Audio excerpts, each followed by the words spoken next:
bụ ndị ndu akpọrọ Igbo Leaders of Thought gbakọtara aka ọnụ wee kwuo na ha na-akwado Gọvanọ Chukwuma Soludo n'ihe ha kọwara dịka agbammbọ ya na usoro ọrụ ndị o tinyere n'ime Anambra steeti iji wee gbochie steeti a ịdaghachi azụ. Ha mere ka anyị mata mkpebi ha mgbe ha na-agagharị n'ọrụ dị iche iche nke Gọvanọ Soludo, nke onye du ha wee gabụ osote onye isi ọrụ ma bụrụ Chief Protocol wee nye Gọvanọ Sir Chinedu Nwoye. Kirie ka njem ha si dị.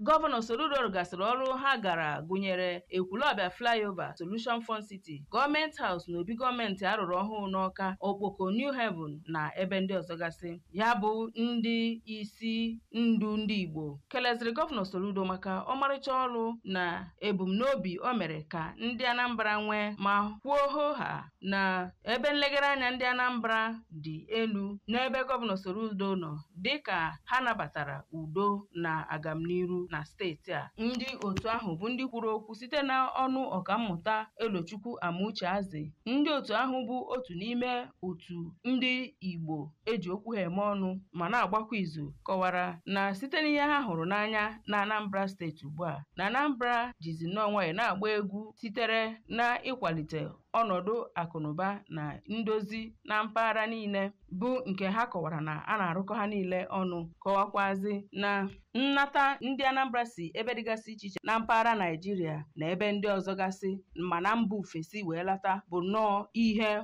dị kwesịrị nṅomi. N'okwu ha dịgasị iche iche ka ọkammụta Ike Oluka bụ onye si na Mahadum Enugu State University of Science and Technology ya nakwa Bishop Obi Onubog kọwara na ihe kachasị maa mma n'ihe ahụ Gọvanọ Soludo na-arụ bụ na ọ na-arụ ọrụ ahụ niile na-agbaziteghị ego ọbụla. Ha kọwara na ihe kpatara Chineke ji na-edu Gọvanọ Soludo nke ọma bụ maka na ọ nweghị ụbọchị ọ naghị ekpe ekpere n'obi gọọmenti, bụ nke ha kọwara na ọ bụ ndị ụka niile na-ekpe, ma ndị Katọlik, ndị Anglican na ndị ụka akụrụ aka, ma rịọzie Chineke ka ọ gaa n'ihu na-enye ya udo na amamihe ọ ga-eji wee chịrị Anambra n'aga. Site n'Ọka, abụ m Ngozi Obileri.